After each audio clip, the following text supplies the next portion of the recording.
నమస్తే, welcome to news live. ఇక రాష్ట్రంలో పెట్టుబడులు పెట్టేందుకు ముందుకు రావాలని కెనడా హై కమిషనర్ ను సీఎం రేవంత్ రెడ్డి కోరారు. శనివారం జూబ్లీహిల్స్ ప్యాలెస్ లో రేవంత్ తో high commissioner of Canada to India Christopher కూటర్ బృందం భేటీ అయింది. ఈ సందర్భంగా IT, pharma, aerospace, defence, urban infrastructure లో కెనడాతో భాగస్వామ్యాన్ని మరింత ముందుకు తీసుకెళ్లడంపై చర్చించారు.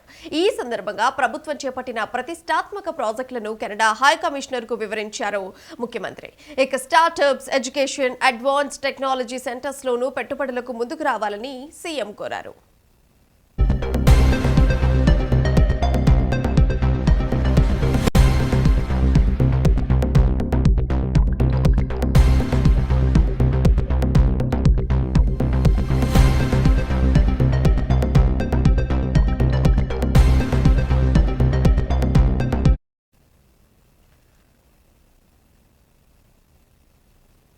బీఆర్ఎస్ పార్టీకి ఓటు వేస్తే సంక్షేమ పథకాలను కట్ చేస్తా అని ఓటర్లను సీఎం రేవంత్ రెడ్డి బెదిరిస్తున్నారని బీఆర్ఎస్ వర్కింగ్ ప్రెసిడెంట్ కేటీఆర్ ఆగ్రహాన్ని వ్యక్తం చేశారు.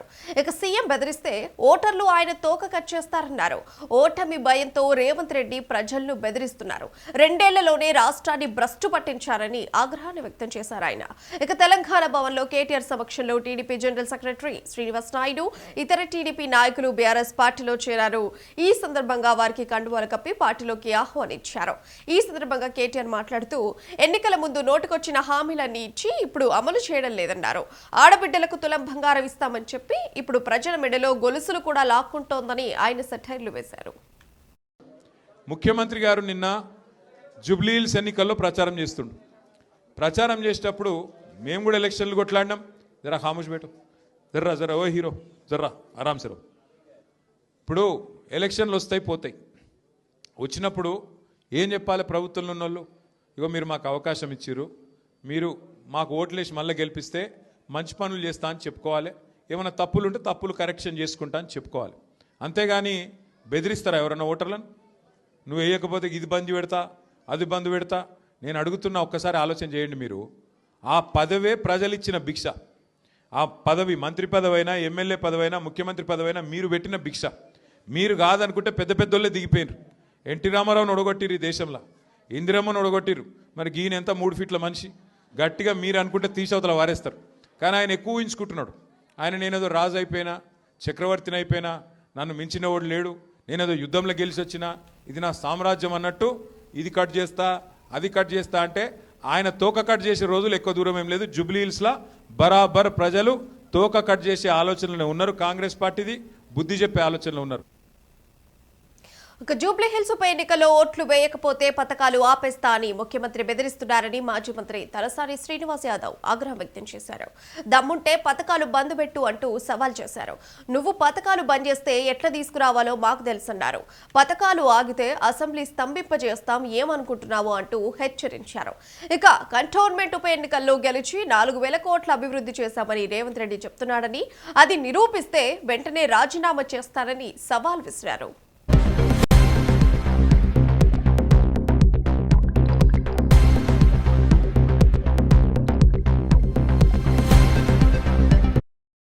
కంటోన్మెంట్ ఇప్పుడు మొన్న ఏం చెప్తుండు, కంటోన్మెంట్ బై ఎలక్షన్లో గెలిచినాం, 4,000 కోట్ల అభివృద్ధి జరిగింది, అందుకే జూబ్లీహిల్స్ ప్రజలు ఆదరించాలంట. నా చూపి ఎప్పుడు వస్తారో రండి, నన్ను తీసుకొని చూపించండి. మీ పాత్రికేయ సమక్షంలో 4,000 కోట్ల అభివృద్ధి కార్యక్రమాలు చేసినారని మీ మీడియా సమక్షంలో తీసుకుపోయి చూపిస్తే ఆడనే రాజీనామా చేస్తా. అన్నీ అబద్ధాల మాటలు, మోసపూరితమైనటువంటి మాటలు, పబ్బం గడుపుకునేటువంటి కార్యక్రమాలని ప్రజలు క్షమించే పరిస్థితిలో ఉండరు. ఈ రాష్ట్రానికి ముఖ్యమంత్రిగా ఉన్నటువంటి వ్యక్తి, మీరు ఓటు వేయకపోతే సన్న బియ్యం ఆగిపోతాయి, రేషన్ కార్డులు బంద్ అయిపోతాయి, కరెంటు 200 యూనిట్ల కరెంటు తగ్గించింది, ఇవన్నీ ఆగిపోతాయని చెప్పి అంటే భయపెట్టిస్తున్నావా? అంటే ప్రజల్ని భయపెడుతున్నావా? ఈ రోజు అన్ని విధాలుగా కొట్లాడడానికి ఒక ప్రతిపక్ష పార్టీగా మేము సిద్ధంగా ఉన్నాం. నీకు దమ్ముంటే బంద్ చేయి, నీతో ఎట్లా చేయాలనో మాకు తెలుసు, ఏ విధమైనటువంటి ఒత్తిడి చేయాలనో మాకు తెలుసు, అసెంబ్లీ నడిపిస్తే అసెంబ్లీని ఏ విధంగా స్తంభింపజేయాలనో కూడా మాకు తెలుసు. అంటే ఓట్ల కోసం ఇంత దిగజారిపోయి ఆ ప్రజల్ని బెదిరించేటువంటి కార్యక్రమాలు చేయడం దుర్మార్గమైనటువంటి. ఒక రాష్ట్రానికి ముఖ్యమంత్రిగా ఉన్నటువంటి వ్యక్తి ఒక్క అసెంబ్లీ ఎలక్షన్ లో ఓట్లు వేయకపోతే ఇవన్నీ బంద్ అయిపోతాయి అని బెదిరించేటువంటి కార్యక్రమం చేయడం కూడా నిజంగా దాన్ని చూసుకుంటేనే నవ్వుకుంటారు జనం. ఇక కాంగ్రెస్ కార్పొరేటర్ బాబా ఫసీయుద్దీన్ వేధింపులు తాళలేక ఆత్మహత్య చేసుకున్న సర్దార్ అనే వ్యక్తి కేసులో ఇంతవరకు ఎందుకు పురోగతి లేదని బీఆర్ఎస్ నేత ఆర్ఎస్ ప్రవీణ్ కుమార్ ప్రశ్నించారు. బాబా ఫసీయుద్దీన్ వేధింపులు తాళలేకనే సర్దార్ ఆత్మహత్య చేసుకున్నాడని స్పష్టంగా ఆధారాలు ఉన్నాక పోలీసులు ఎందుకు చర్యలు తీసుకోవటం లేదన్నారు. మరణించిన సర్దార్ కుటుంబ సభ్యులకు కాకుండా నిందితుడైన బాబా ఫసీయుద్దీన్ కి గన్మెన్ ఇవ్వటం ఏంటని ప్రశ్నించారు. ప్రభుత్వాన్ని ప్రశ్నిస్తే అరెస్టులు చేసే పోలీసులు 5 నెలలు గడుస్తున్నా ఈ కేసులో ఎందుకు చర్యలు తీసుకోలేదని ఆర్ఎస్ ప్రవీణ్ కుమార్ నిలదీశారు. ఈ బాబా ఫసీయుద్దీన్ సర్దార్ను దాదాపు ఒక 20 నిమిషాలు ఫోన్లో మాట్లాడుతూ నువ్వు మా ఎంబడి కాంగ్రెస్కు రాకపోతే నీ ఇంట్లో గంజాయి ఉన్న బకెట్ పెడతాను అని చెప్పి బాబా ఫసీయుద్దీన్ గారు ఈ సర్దార్ గారిని బెదిరించినట్టుగా చాలా క్లియర్గా వాయిస్ ఉన్నది. కానీ 5 నెలలైంది ఈ మాట్లాడిన వ్యక్తి బాబా ఫసీయుద్దీన్, అటువైపు సర్దారు ఆయన మాటలు విన్న వ్యక్తి అని చెప్పేసి చాలా క్లియర్గా ఉన్నప్పటికీ కూడా 5 నెలలైంది ఇంతవరకు ఇన్వెస్టిగేషన్ ఎటు పోవడం లేదు. ఉల్టా ఇలా విచిత్రమైన విషయం ఏంటంటే ఇదే బాబా ఫసీయుద్దీన్కు గన్మెన్లను ఇచ్చాను. నిజానికి గన్మెన్లు ఇవ్వాల్సింది ఫాతిమా గారికి, గన్మెన్లను ఇవ్వాల్సింది మన ఈ సర్దార్ వాళ్ళ నాన్నగారికి, వాళ్ళ తమ్ముడికి, ఆ కుటుంబానికి గన్మెన్ ఇవ్వాలి, వాళ్ళ భార్య గన్మెన్ ఇవ్వాలి. కానీ ఇవాళ గన్మెన్లను ఎవరైతే నిందితుడో, ఎవరైతే ఈ ఆత్మహత్యకు ప్రేరేపించారు అన్న వ్యక్తి ఎవరైతే ఉన్నారో ఆ వ్యక్తికి గన్మెన్లను ఇచ్చిండ్రు. ఇంకా ఆశ్చర్యకరమైన విషయం ఏంటంటే ఈ గన్మెన్లను వేసుకున్న నిందితుడు ఈయన అందరినీ బెదిరించుకుంటూ మంత్రి సీతక్క గారితో తిరుగుతూ ఉన్నాడు. అదేవిధంగా రేవంత్ రెడ్డి మీటింగ్లలో తిరుగుతూ ఉన్నాడు, రేవంత్ రెడ్డి హోంమంత్రి. అదేవిధంగా మల్లు రవి ఎంపీతో తిరుగుతూ ఉన్నాడు, అందరు మినిస్టర్లతో ఈయన తిరుగుతూ ఉన్నాడు.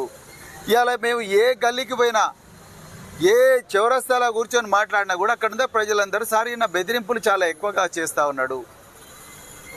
ఇదే విధంగా మేము మిగతా పార్టీలు ఎవరు తిరిగినా కూడా వాళ్ళందరూ మీరు కాంగ్రెస్ మీటింగ్లకు వస్తేనే బిడ్డ మీరు మంచిగుంటారు, లేకపోతే మీకు కూడా సర్దార్కు పట్టిన గతే పడుతుంది అని చెప్పి ధమ్కీలు ఇస్తున్నాడని కూడా చాలామంది చెప్తా ఉన్నారు. అయినా కూడా పోలీసు వాళ్ళు అతన్ని పోలీసులను పిలిపించడం కానీ, అతన్ని బైండ్ ఓవర్ చేయడం కానీ, లేకపోతే అతన్ని జైలుకు పంపించడం కానీ ఏవీ చేయలేదు. ఇక 42% బీసీ రిజర్వేషన్ కోసం అన్ని రాజకీయాల పార్టీలు కలిసి పోరాడాల్సిన అవసరం ఉందని మంత్రి పొన్నం ప్రభాకర్ అన్నారు. రాష్ట్ర బీసీ కమిషన్ ఆధ్వర్యంలో బాపుఘాట్ సమాధి వద్ద గాంధీజీ భజనలు, ప్రార్థనలు నిర్వహించారు. ఈ కార్యక్రమంలో మంత్రి పొన్నం ప్రభాకర్ పాల్గొని మాట్లాడారు. నాడు గాంధీజీ ఆధ్వర్యంలో దేశ స్వాతంత్ర్యం కోసం శాంతియుతంగా పోరాడినట్లుగానే 42% రిజర్వేషన్లను సాధించేందుకు కృషి చేయాలన్నారు. ప్రజాస్వామ్య పద్ధతి ద్వారా సమస్యలను పరిష్కరించుకోవాలని తెలిపారు. ఐక్యంగా ఒకే గొంతుతో ఉద్యోగ సంఘాలు, విద్యార్థులు, వ్యాపారస్తులు అందరూ కలిసి పోరాడి సాధించుకోవాలని పిలుపునిచ్చారు. గాంధీ గారు మనకు మార్గం శాంతియుతంగా ఆనాడు స్వాతంత్రాన్ని సాధించినారు. మనందరికీ మార్గదర్శి ఏదైనా కూడా శాంతియుతంగా ప్రజాస్వామ్య పద్ధతిలో మనం మన సమస్యలు పరిష్కరించుకోవాలి చర్చల ద్వారా. మహాత్మా గాంధీ గారి ఆదర్శంగా ఈరోజు తెలంగాణ ప్రభుత్వం అన్ని రకాల న్యాయపరమైన, చట్టపరమైన, శాసనసభలో జరగాల్సినటువంటి చర్చపరంగా అన్ని రకాల అంశాలను అధిగమించి చట్టాలను చేసి గవర్నర్ గారి వ్యవస్థ ద్వారా ఢిల్లీకి పంపిన సంగతి తెలంగాణ ప్రజలందరికీ తెలుసు. దాన్ని అమలు చేసుకోవడానికి అందరం కూడా ఈరోజు వివిధ పద్ధతుల్లో ఆనాడు స్వాతంత్ర ఉద్యమం కోసం ఏ విధంగా పోరాటం జరిగిందో, తెలంగాణ ప్రజలు తెలంగాణ సాధన కొరకు ఏ విధంగా రాజకీయాలకు అతీతంగా అందరూ సకల జనులుగా ఉద్యమం చేసిండ్రో, ఇవాళ కూడా అన్ని రాజకీయ పార్టీల ఏకగ్రీవ అభిప్రాయంతో శాసనసభలో తీర్మానం పొందిన ఈ చట్టం ఇప్పుడు కూడా అందరూ రాజకీయాలకు అతీతంగా ఈ 42% సాధించుకోవడానికి ఇటీవల బంద్ నిర్వహించడం కానీ తదితర కార్యక్రమాలను చేసుకొని ఈరోజు గౌరవ బీసీ కమిషన్ చైర్మన్ గారి ద్వారా ఈ కార్యక్రమం చేస్తా ఉన్నాం. రాష్ట్రంలో మహిళలకు రక్షణ లేకుండా పోతుంది. నిత్యం ఏదో ఒక చోట అఘాయిత్యాలు చోటు చేసుకుంటూనే ఉన్నాయి. చిన్నారుల నుంచి వృద్ధుల వరకు కామాంధులకు బలవుతున్నారు. హైదరాబాద్ నడిబొడ్డిన ఓ పారిశుద్ధ్య కార్మికురాలిపై అత్యాచారం చోటు చేసుకున్న ఘటన కలకలం రేపుతోంది. జూబ్లీహిల్స్ నియోజకవర్గంలోని బోరబండ పోలీస్ స్టేషన్ పరిధిలో నడి రోడ్డుపై మహిళపై అఘాయిత్యం జరిగింది. ఎర్రగడ్డ ఈఎస్ఐ ఆసుపత్రి సమీపంలోని ఫుట్ ఓవర్ బ్రిడ్జిపై జేహెచ్ఎంసీ పారిశుద్ధ్య కార్మికురాలిపై అత్యాచారం జరిగింది. శుక్రవారం తెల్లవారుజామున జరిగిన ఈ ఘటన ఒకరోజు ఆలస్యంగా వెలుగులోకి వచ్చింది.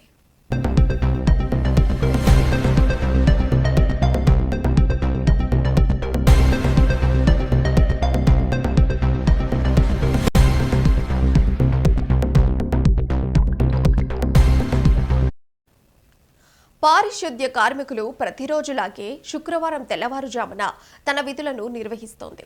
ఎర్రగడ్డ ఈఎస్ఐ ఆసుపత్రి సమీపంలోని ఫుట్ ఓవర్ బ్రిడ్జిపై కార్మికురాలి పనిచేసుకుంటుండగా రాజు అనే వ్యక్తి అత్యాచారానికి పాల్పడ్డాడు. అనంతరం నిందితుడు అక్కడి నుంచి పరారయ్యాడు.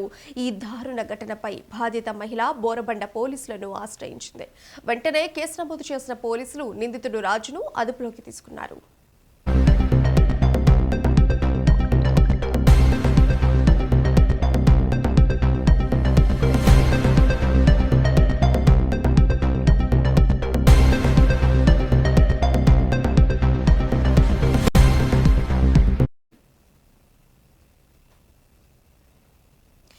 హైదరాబాద్ వనస్థలిపురంలోని భాగ్యనగర్ స్కూల్ ఆఫ్ నర్సింగ్ కాలేజీలోకి అర్ధరాత్రి ముగ్గురు దుండగులు చొరబడ్డారు. గోడ దూకి లోపలికి వెళ్లి ఓ విద్యార్థినిపై అసభ్యంగా ప్రవర్తించినట్లు కాలేజీ ప్రిన్సిపల్ తెలిపారు. ఇక దీంతో మిగతా స్టూడెంట్స్ అరవడంతో అక్కడి నుంచి పారిపోయినట్లు తెలిసారు. అదే రాత్రి రాచకొండ పోలీస్ కమిషనరేట్ కు ఆన్లైన్లో ఫిర్యాదు చేసినట్లు చెప్పారు. ఆకతాయిలపై కఠిన చర్యలు తీసుకోవాలని, మళ్లీ ఇలాంటి ఘటనలు జరగకుండా చర్యలు తీసుకోవాలని ఆమె కోరారు. నేను Bhagyanagar school of nursing principal అండి.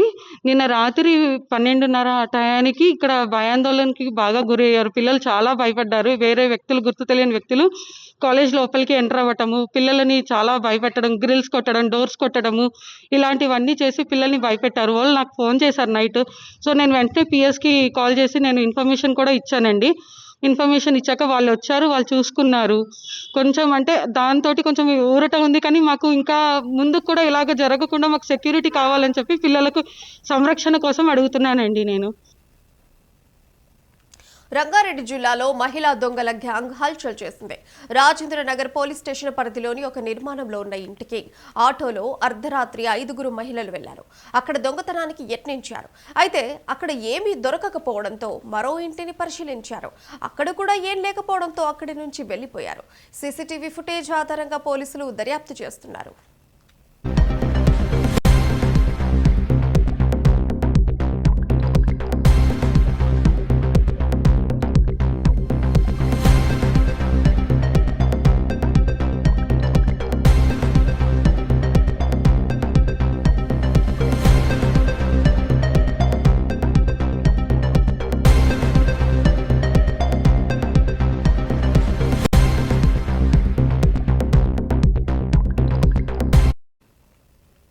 పెద్దపల్లి జిల్లా ధర్మారం మండలం నందిమేడారంలో నిర్మించిన ప్రభుత్వ ఆసుపత్రి ప్రారంభోత్సవానికి నోచుకోవటం లేదు. కోట్ల రూపాయలు పెట్టి నిర్మించిన 50 పడకల ఆసుపత్రికి ఏళ్ల తరబడిగా తాళాలు వేసే ఉంటున్నాయి. దీంతో చుట్టుపక్కల గ్రామాల ప్రజలు వైద్యం కోసం దూర ప్రాంతాలకు వెళ్లాల్సిన పరిస్థితులు వస్తున్నాయి. సమయానికి వైద్యం అందక ప్రాణాలు పోయే పరిస్థితులు ఉన్నాయంటూ చుట్టుప్రక్కల ప్రజలు ఆవేదన వ్యక్తం చేస్తున్నారు.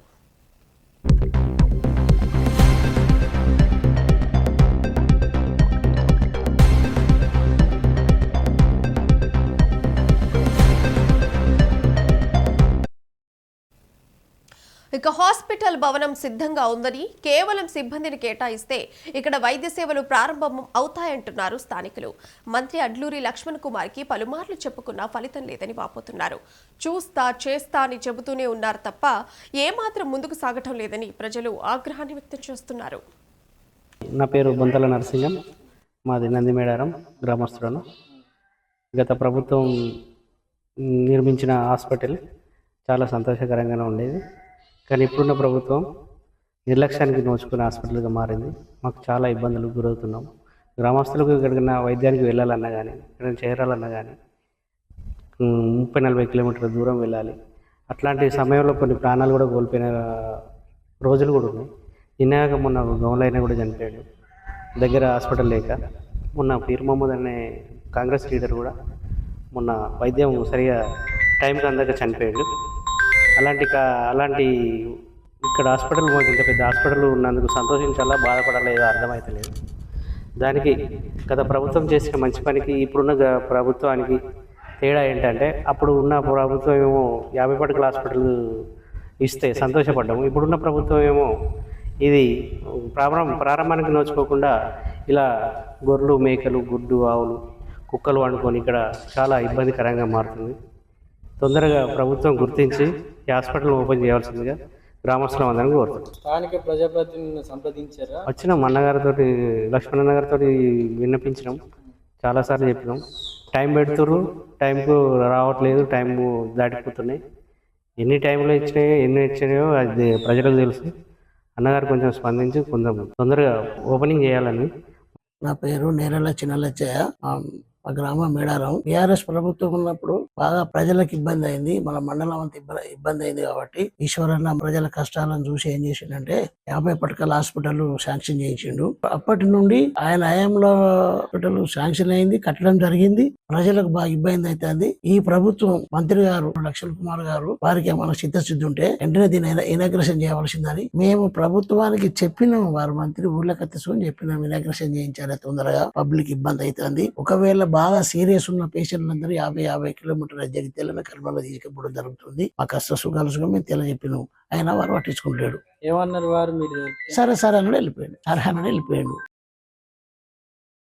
మహబూబాబాద్ జిల్లా ప్రభుత్వ ఆసుపత్రిలో వైద్యులతో ఎమ్మెల్యే మురళీ నాయక్ సమీక్షా సమావేశం నిర్వహించారు. ఇటీవల రాష్ట్ర వ్యాప్తంగా సంచలనం రేపిన మార్చురీ ఘటనపై రోగుల పట్ల వైద్యుల వ్యవహార శైలి, సిబ్బంది పనితీరుపై ఆరా తీశారు. బతికున్న మనిషిని మార్చురీకి తరలించిన ఘటనలో భాగంగా విధుల్లో నిర్లక్ష్యం వహించిన 2 అవుట్ సోర్సింగ్ ఉద్యోగులను విధుల నుండి తొలగించేలా చర్యలకు ఆదేశించారు. ప్రభుత్వం వైద్య ఆరోగ్య శాఖపై ప్రత్యేక దృష్టి పెడితే వైద్య సిబ్బంది నిర్లక్ష్యం వహించడం బాధాకరమన్నారు. డాక్టర్లు, నర్సింగ్ సిబ్బంది రోగులకు సక్రమంగా వైద్య సేవలు అందించాలని ఎమ్మెల్యే సూచించారు. రోగుల పట్ల డాక్టర్లు, సిబ్బంది నిర్లక్ష్యంగా వ్యవహరిస్తే కఠిన చర్యలుంటాయని హెచ్చరించారు.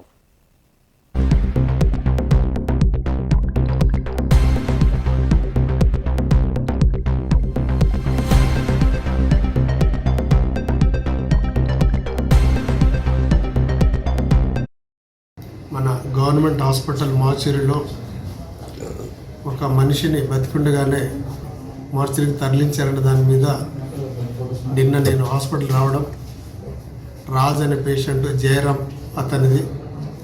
వాస్తవానికి ఆ పేషెంట్ ఎవరైతే ఉన్నారో ఆయనకు భార్య వెళ్ళిపోయి దాదాపు 5 సంవత్సరాలు అయిపోయింది.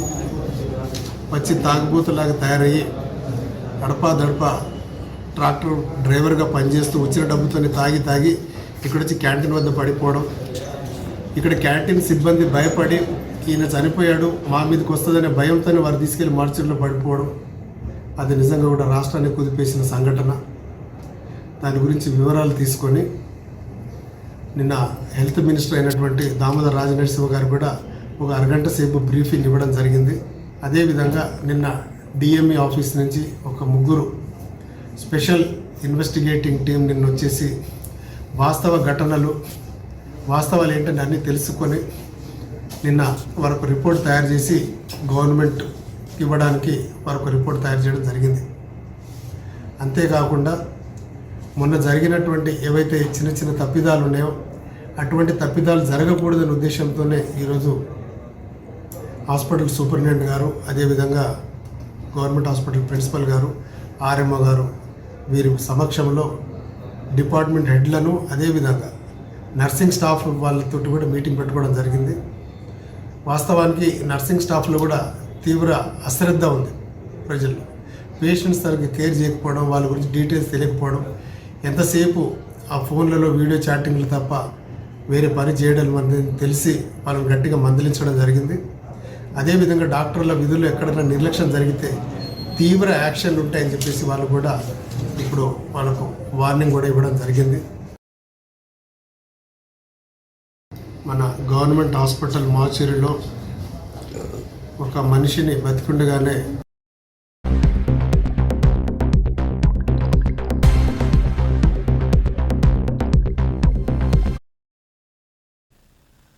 ఇక రాష్ట్రంలో గురుకులాలు రోజు రోజుకు మరింత అధ్వాన్నంగా మారిపోతున్నాయి. ఫుడ్ పాయిజన్లతో పిల్లలు ఇప్పటికే అనేక మంది చనిపోయినా వందలాది మంది హాస్పిటల్ పాలైన సర్కారు తీరులో ఏమాత్రం మార్పు రావటం లేదు.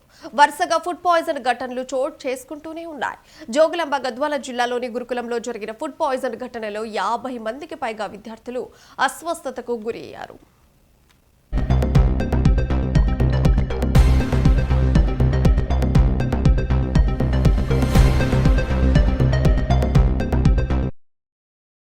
నీ పేరేం పేరు? ప్రవీణ్. ఏమైంది? వాంతింగ్ అయింది సార్. సార్ అంటే ఏమైంది అసలు? ఏం తిన్నారు మీరు? పూతగడ్డ క్యాబేజీ కలిపారు సార్. తినేమే సాంబార్ తినేమే తప్పుకున్నాం సార్. అన్నం తిన్నాం. కొండాపురం సార్. నీ పేరేం పేరు? ప్రవీణ్ సార్. ఆ ప్లాన్ పేరు? అశోక్. అశోక్. అంటే ఇద్దరికి కొద్దిగా ప్రాబ్లం ఎక్కువైందా? అశోక్. ఏ అశోక్? అశోక్. అశోక్. అశోక్ ఏమైతుంది? అశోక్ ఏమైంది? అశోక్ బాగున్నావా? బాగున్నావా? ఏ ఊరు మీది? ఉప్పల్నా? ఓకే ఓకే, ఏం కాదులే. ఓకేనా? ధైర్యంగా ఉండు. ఓకేనా? అమ్మ వచ్చిందా లేదా? ఏడవకు. ఏం పేరు నీ పేరు? ఏం పేరండి? ఎన్నో క్లాసు? 5. 5ఆ? ఏం కాదు, టెన్షన్ పడకు. ఓకేనా? ఏమేమి తిన్నావు నువ్వు? పూతగడ్డ క్యాబేజ్ కలిపి కూర చేసింటిది. కూర చేసింటే మళ్ళీ సాంబార్ చేసింటిది. తిన్న తర్వాత గుడ్డు అన్నం తినొచ్చినాము. తిన్నాక మాంసాలు అయినాయి అందరికి. మాంసాలు అయిన తర్వాత ఆమ్లెట్స్ వచ్చి ఎక్కించుకొని వచ్చి మమ్మల్ని. ఇంతకుముందు ఫుడ్ మంచిగా పెడతారా మీకు హాస్టల్లో? ఏమన్నా తిడుతుండ్రా మిమ్మల్ని? మంచిగా పెడతారా? ఫుడ్ మంచిగానే ఉంటుందా? ఉంటుంది. ఈ రోజు ఒకటి అయింది. అయిందా? ఏం కాదులే సన్నా. ఓకే, ప్రశాంతంగా ఉండు సన్నా. ఏం కాదు చిన్న, ధైర్యంగా ఉండు, ఏడవకు. ఓకేనా? గద్వాల జిల్లా ఎర్రవల్లి మండలం ధర్మవరం ప్రభుత్వ బీసీ బాలుర పాఠశాల విద్యార్థులు శుక్రవారం రాత్రి భోజనం చేసిన తర్వాత విద్యార్థులు అస్వస్థతకు గురయ్యారు. కడుపు నొప్పితో పాటు వాంతులయ్యాయి. చికిత్స కోసం వెంటనే గద్వాల జిల్లా ప్రభుత్వాసుపత్రికి తరలించి విద్యార్థులకు చికిత్స అందిస్తున్నారు. కలుషిత ఆహార ఘటన తెలుసుకున్న జిల్లా కలెక్టర్ బిఎం సంతోష్ వెంటనే స్పందించారు. విద్యార్థులకు మెరుగైన వైద్యం అందించాల్సిందిగా సంబంధిత శాఖల అధికారులను ఆదేశించారు. అటు విషయం తెలుసుకుని తల్లిదండ్రులు సైతం హాస్పిటల్కు హుటాహుటిన చేరుకున్నారు. హాస్టళ్లలో వరుస ఘటనలు జరుగుతున్నా ప్రభుత్వం ఎందుకు స్పందించడం లేదంటూ ఆగ్రహాన్ని వ్యక్తం చేశారు. తమ పిల్లల ప్రాణాలతో చెలగాటం ఆడుతున్నారని మండిపడ్డారు. ఇక ప్రస్తుతం పిల్లల ఆరోగ్యం నిలకడగా ఉందని డాక్టర్లు చెప్పారు.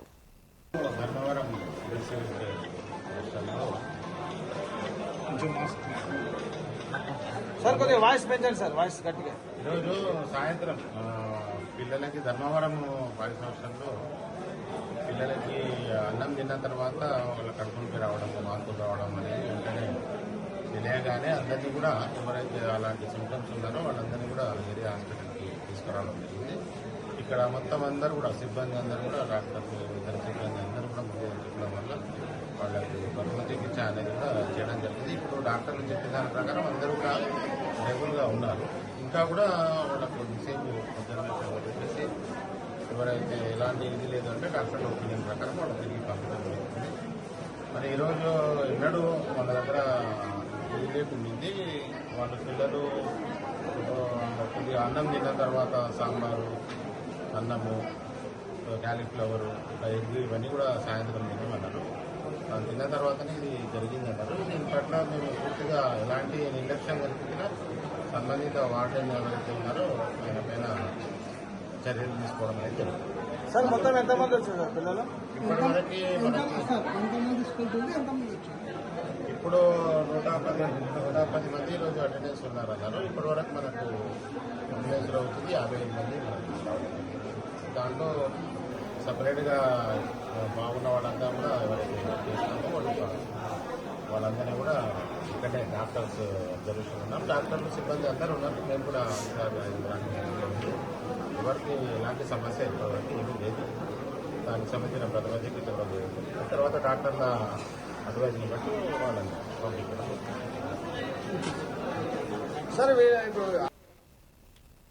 మరోవైపు నల్లగొండ జిల్లాలోని ఓ గురుకులంలో విద్యార్థిని ఆత్మహత్య యత్నానికి పాల్పడింది. దేవరకొండ మండలం పెంచికల్ పహాడ్లోని ఎస్టీ గురుకులంలో 10వ తరగతి చదువుతున్న విద్యార్థిని డేటాల్ తాగింది. దీంతో ఇది గమనించిన తోటి విద్యార్థులు సిబ్బందికి చెప్పారు. ఇక వెంటనే ఆమెను దేవరకొండ ఏరియా ఆసుపత్రికి తరలించి చికిత్స అందిస్తున్నారు. అయితే ఎందుకు ఆత్మహత్య యత్నం చేసిందనే దానిపై అధికారులు విచారణ చేపట్టారు.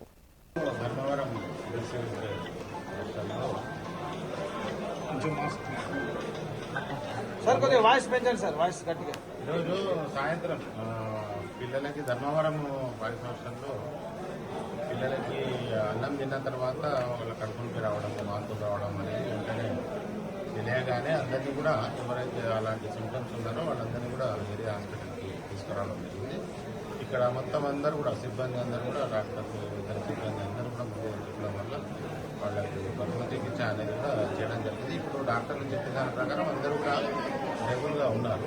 ఇంకా కూడా వాళ్ళకు కొద్దిసేపు చెప్పేసి ఎవరైతే ఎలాంటి ఇది లేదంటే డాక్టర్ల ఒపీనియన్ ప్రకారం వాళ్ళు తిరిగి పంపించడం జరుగుతుంది. మరి ఈరోజు ఎన్నడూ మన దగ్గర లేకుండింది. వాళ్ళ పిల్లలు కొద్దిగా అన్నం తిన్న తర్వాత సాంబారు, అన్నము, క్యాలీఫ్లవరు, ఎగ్ ఇవన్నీ కూడా సాయంత్రం తినమన్నారు. తిన్న తర్వాతనే ఇది జరిగిందన్నారు. దీని పట్ల మేము పూర్తిగా ఎలాంటి నిర్లక్ష్యం కల్పించినా సంబంధిత వార్డెన్ ఎవరైతే ఉన్నారో ఆయన పైన చర్యలు తీసుకోవడం అనేది జరుగుతుంది. సార్ మొత్తం ఎంతమంది వచ్చారు పిల్లలు?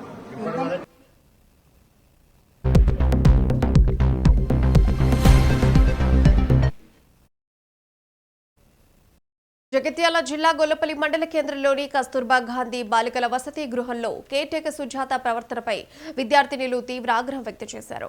విద్యార్థినులపై అనుచితంగా ప్రవర్తిస్తున్నారని, మానసికంగా వేధింపులకు గురి చేస్తున్నారని ఆవేదన వ్యక్తం చేశారు.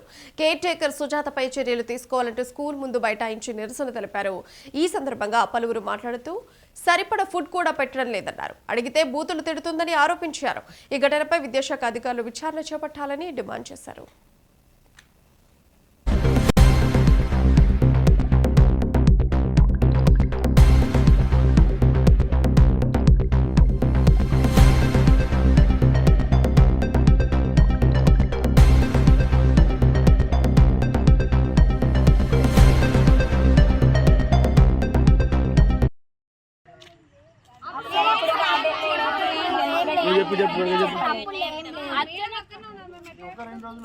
సార్ నిన్ననే బ్యాడ్ వర్డ్స్ ఎట్లా పడితే అట్లా మాట్లాడిండు. ఎవరు మాట్లాడతారు? ఎందుకన్నా వాడేమో ఈ మధ్య పడతాం ఫోన్లో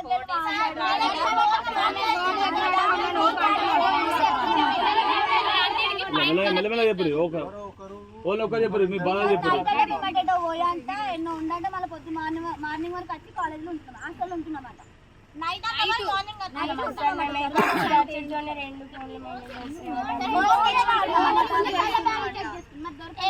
ఎవరితో మాతో మిస్బిహేవ్ చేస్తున్నామంట అంటుంది. మేడం గురించి ఎవరికైనా చెప్తే మా దౌడ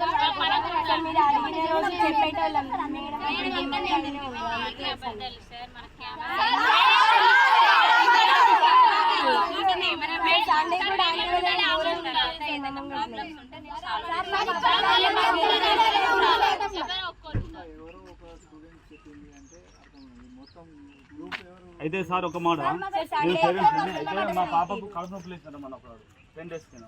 కడుపు నొప్పులు వేస్తే మా పాప అయితే కడుపు వస్తుంది, పొద్దున్న నుంచి పెడితే సాయంత్రం దాకా మధ్యాహ్నం దాకా కడుపు వస్తుంది అంటే పంపించారు. నువ్వు యాక్టింగ్ చేస్తున్నావు అనుకుంటా మా పాపను బెదిరించాడు. లాస్ట్కి అయితే కడుపు నొప్పి మా పాప వచ్చి నాకు కడుపు నొప్పి బాగా అవసరం వస్తుందని చెప్తే అప్పుడు పంపించింది. పంపితే మేము ఇంటికి తీసుకెళ్ళి ట్రీట్మెంట్ చేసుకుని ఏమైందమ్మా మరి ఎందుకు నీ కడుపు నొప్పి లేకుండా ఎందుకు రాలంటే మేడం పంపించలేదు సార్, నువ్వు యాక్టింగ్ చేస్తుంది బాప అంటుంది, యాక్టింగ్ చేస్తున్నావు అంటుంది, నాకు చెంపంగా కొట్టింది అన్నది. మరి ఏమైనా జరగాలని జరిగితే మరి మేడం తీసుకొచ్చిద్దామా పాపని? చెప్పదు అది మరి చెప్పదు. మాకేం చూడు ఇంతమంది ఎందుకు అబద్ధం అవుతారు? మా పాప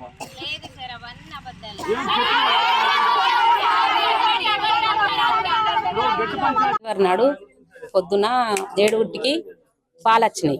పాలు దీపాలు చెలువులు సంది పాలు వస్తలేవు. పాలు రాకపోతే పాలు మంచిగా లేవు అనుకుంటా మర్రగొట్టింది. మేడం ఇట్లా పాలు వచ్చినాయని 7:30కు ఇక్కడ ఆఫీస్ రూమ్లో కూర్చుంది మేడం. మేము వంట చేసేటోళ్ళం చెప్పినాక చెప్పి ఇట్లా ఇట్లా మరినాక బర్రెలు తాగినట్టు తాగటానికి పాలు వచ్చినాయని వచ్చి చెప్తుండ్రు. చికెన్ అయినా వచ్చి ఒక చికెన్ మీకు ఏం లేదమ్మా తీసుకోరి, నేను బుక్కు తేలే చికెన్ తీసుకొని మేడంకి ఇరు, మేడం ఉన్నారంటే ఉన్నామన్నాం. తీసుకొని ఆ పాలైనతోని మాట్లాడింది.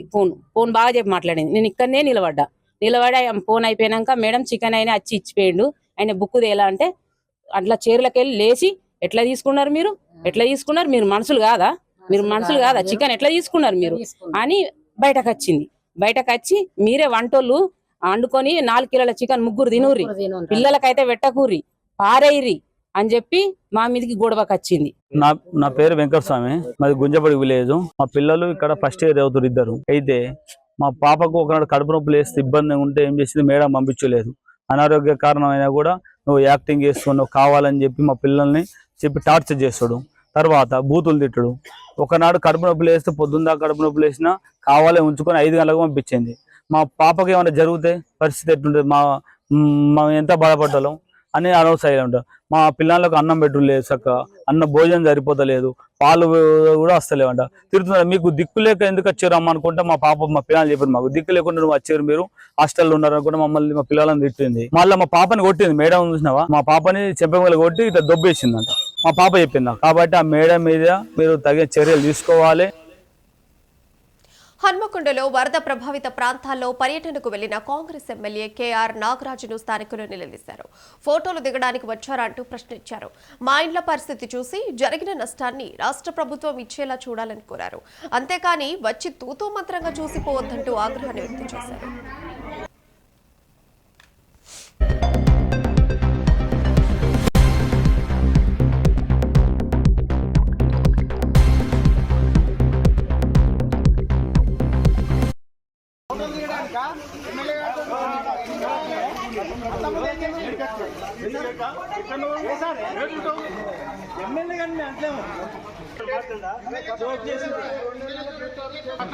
చెప్తాము ఇప్పుడు రాండి, మీరు కూడా ఖాళీలా దిగలే కదా, మీరు కూడా ఖాళీ దిగలే కదా.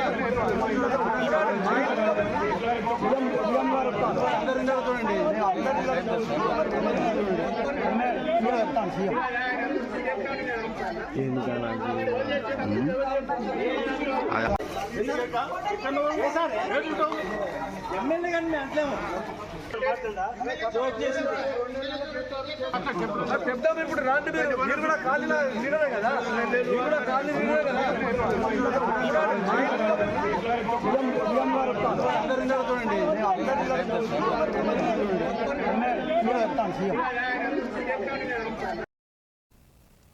That's all for now. చూస్తూనే ఉండండి న్యూస్ లైవ్.